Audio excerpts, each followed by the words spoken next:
May hanggang 5 bagyo na posibleng mabuo sa mga susunod na araw habang habagat patuloy na nagpapaulan sa Luzon at Kanlurang Visayas. Magandang araw Pilipinas, narito ang pinakabagong lagay ng panahon ngayong araw ng Huwebes, August 27, 2026.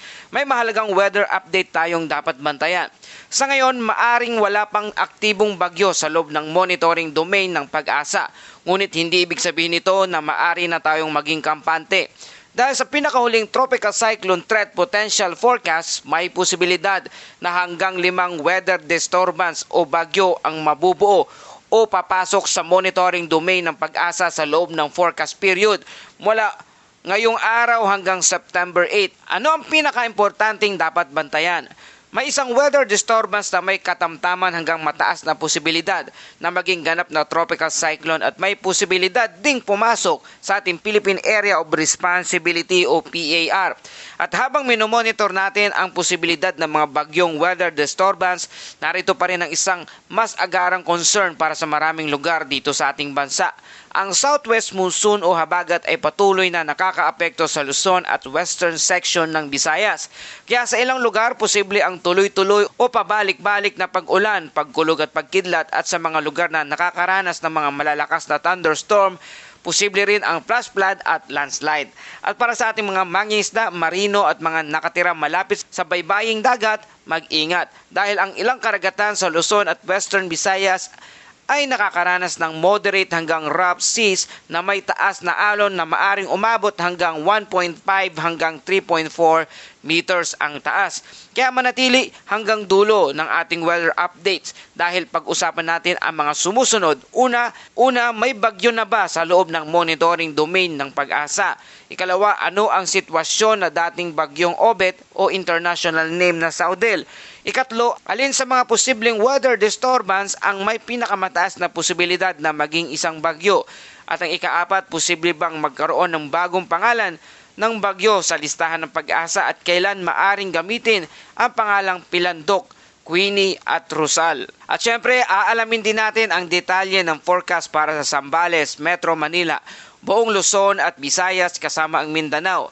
Kaya mga kababayan, kung may biyahe kayo, may trabaho sa labas, may planong pumalaot o nakatira kayo sa flood-prone areas o landslide-prone area, ito ang weather updates na kailangan nating malaman. Para naman maging updated ka lagi sa panahon, i-like, i-share at mag-subscribe lang dito sa ating channel. Mga kababayan, sa kasalukuyang forecast, walang aktibong tropical cyclone sa loob ng Pag-asa Monitoring Domain o PMD. Ngunit mahalagang maintindihan natin mga kababayan na ang kawalan ng aktibong bagyo sa ngayon ay hindi nangangahulugan na wala ng weather system na dapat bantayan. Sa katunayan, sa loob lamang ng susunod na ilang araw at sa unang bahagi ng Setyembre, may ilang tropical cyclone like vortices o TCLVs na tinatayang maaring mabuo. Ngayon tandaan, ang isang tropical cyclone vortex ay hindi agad na nangangahulugan na may ganap ng bagyo. Ito ay isang forecast area o disturbance na may possibility na magkaroon ng cyclonic circulation at kung magiging favorable ang atmospheric at ocean condition, maaari itong unti-unting mag-organize at posibleng maging isang tropical depression o mas malakas pang tropical cyclone o bagyo. Samantala, ang dating bagyong Obet na may international name na Saudel ay kasalukuyang nasa labas na ng northern boundary ng Pag-asa Monitoring Domain. Tuluyan na nga itong lumayo sa ating bansa at wala na itong epekto sa anumang bahagi ng ating bansa.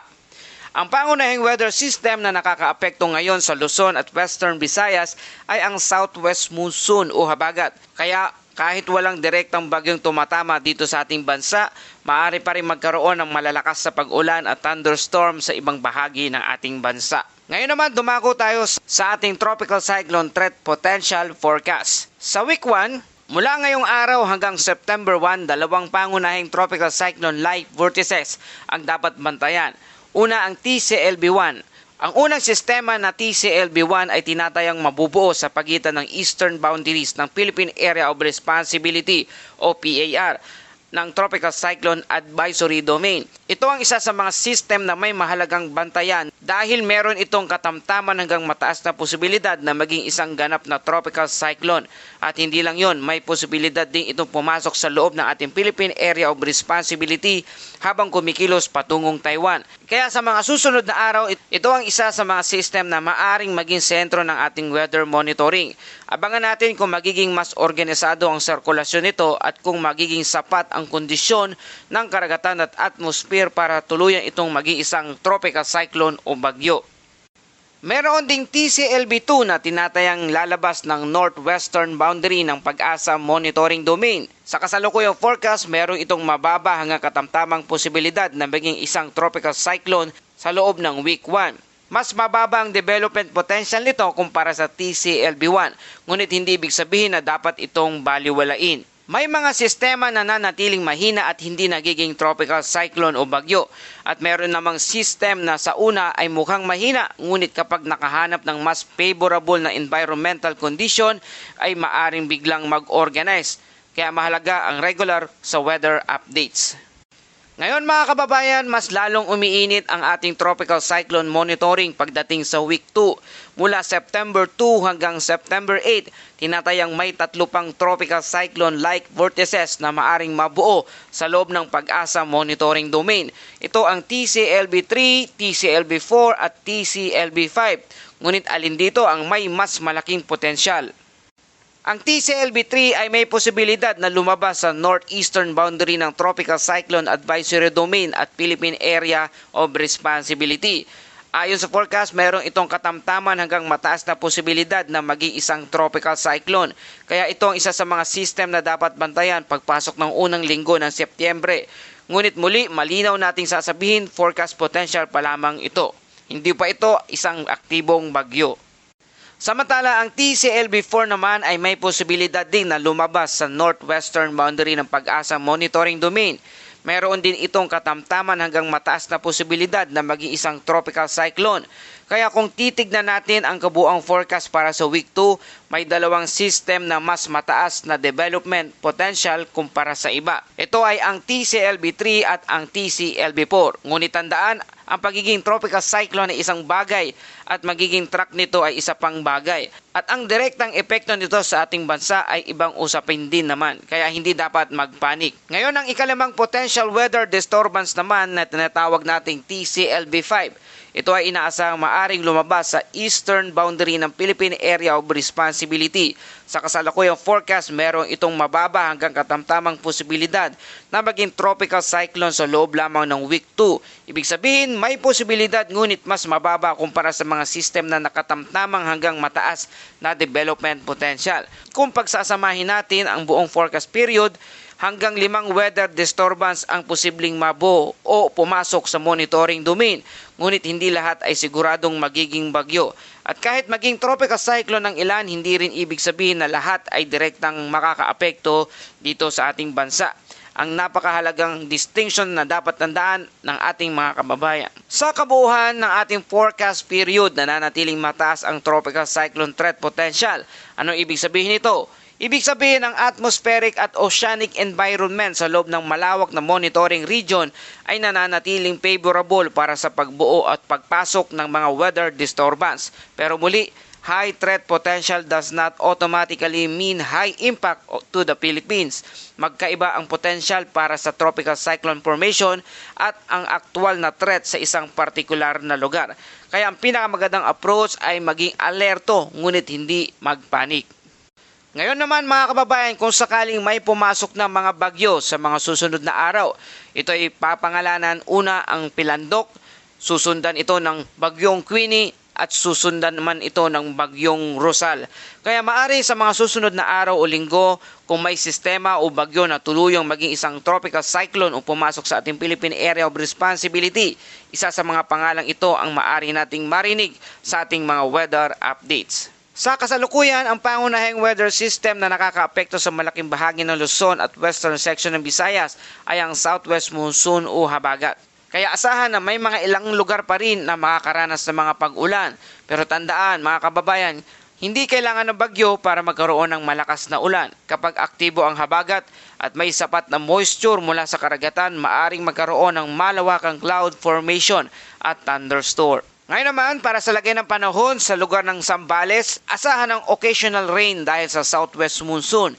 Ibig sabihin may mga panahon na pag-ulan na maaring paulit-ulit o pabalik-balik sa loob ng maghapon. Sa Metro Manila naman at sa malaking bahagi ng Luzon, kasamang Ilocos Region, Cordillera Administrative Region, natitirang bahagi ng Central Luzon, Batanes, Cavite, Batangas, Rizal, Occidental Mindoro at Palawan, asahan ang cloudy skies with scattered rain and thunderstorm. Dahil pa rin ito sa southwest monsoon. Ibig sabihin, hindi naman nangangahulugang tuloy-tuloy ang ulan sa buong araw sa lahat ng lugar. May mga lugar na maaring maaraw sa isang oras at pagkatapos ay biglang kukulimlim at uulan. Ito ang dahilan kung bakit mahalagang magdala ng payong o rain gear lalo na kung may biyahe at kapag may thunderstorm. Sa rest of Luzon, Aklan, Capiz at Negros Oriental, inaasahan ang partly cloudy to cloudy skies with isolated rain shower o thunderstorm dahil ito dulot ng southwest monsoon at may posibilidad na localized thunderstorm sa inyong lugar. Sa natitirang bahagi ng ating bansa, asahan ang partly cloudy to cloudy skies with isolated rain shower or thunderstorm dahil naman ito sa localized thunderstorm. Karaniwan, maaring magsimula ang araw na mainit at malinsangan. Habang tumatagal ang araw at umiinit ang surface, maaring magkaroon ng cloud development. At sa hapon o gabi, posible ang mga biglaang thunderstorm, kaya huwag maging kampante dahil lang maaraw sa umaga. Para sa ating forecast wind and coastal waters condition, sa Luzon at western section ng Visayas, inaasahan ang moderate to strong wind na nagbumula sa southwest at ang coastal waters ay magiging moderate hanggang rough seas na may taas na alon na nasa 1.5 hanggang 3.4 meters ang taas. Kaya para sa mga sasakyang dimotor, malilit na fishing vessel at iba pang katulad ng sasakyang pandagat, maging maingat sa paglalayag. Suriin ang pinakahuling marine forecast bago pumalaot dahil sa rough sea condition, maaaring maging mapanganib ang paglalayag lalo na para sa maliliit na sasakyang pangdagat. Ngayon, ano ang mga babantayan natin sa mga susunod na araw? Mga kababayan, hanggang 5 potential weather disturbance ang maaring mabuo o pumasok sa monitoring domain sa loob ng forecast period hanggang September 8. At may ilang sistema, partikular ang TCLB 1, 2, 3, and 4 na may katamtaman hanggang mataas na potensyal para sa tropical cyclone development ayon sa forecast. At kung sakaling may mabuong bagyo, ito'y tatawagin na Pilandok o Queenie o kaya naman umabot sa Rosal. Ito'y magiging ika-5 bagyo na kung sakaling papasok pa sa buwan ng Agosto. Samantala, ang mas agarang epekto sa maraming lugar ngayon dito sa ating bansa ay mula sa southwest monsoon, habagat, na patuloy na magdadala ng mga pag-ulan at thunderstorm sa Luzon at Western Visayas. At tumako na tayo sa ating Bible verse of the day mula sa Proverbs chapter 3 verse 5. Trust in the Lord with all your heart and lean not on your own understanding. Mga kababayan, hindi mo kailangang maunawaan ang lahat ng nangyayari sa buhay mo ngayon. Alam ng Diyos ang buong larawan kahit hindi mo pa nakikita ang susunod na hakbang.